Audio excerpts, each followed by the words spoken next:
everyone, it is I, Kristen, your host, and welcome to the Spoil Spotlight.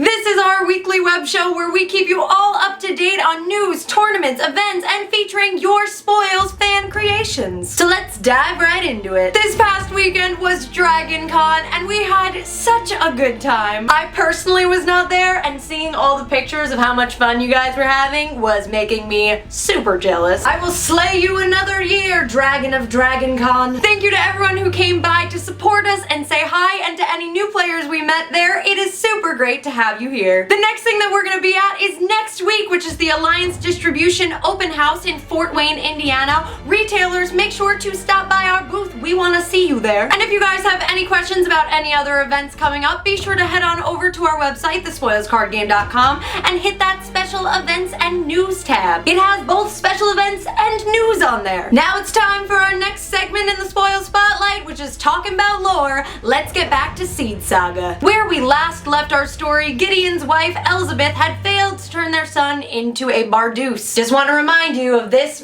really lovely image, because Emperor Patamos was just about as disgusted and horrified as I am right now. Because of the Emperor's reaction to this, he decides to task his advisor Gloamspike into hiding the rest of Gideon's children from their mother so we didn't have a repeat of this. But Gloamspike may not be the best choice for this task. You may remember that he is also a Thabashite priest, father to the demon knights that are currently attempting to take over the country. Gloamspike finds Gideon preparing for battle and tells him of Elizabeth's horrible deeds, blaming him for the boy's death because of his descent from the Lingomorph, a monstrous demigod. Gideon is like, what? He's instantly filled with dread and leaves immediately with his seraphim to go and find his sons. You walked right into that one, Gideon, I'll be honest with you. Because sure enough, as soon as he leaves, Gloamspike signals the demon knights to launch a surprise attack on the remaining swords of great justice, and that's all I'm giving you today. If you want to find out what comes up next in the story, be sure to check out these videos every week where I continue on with the lore. And finally, if you guys have any fan creations that you would like to be featured in this video, or tournament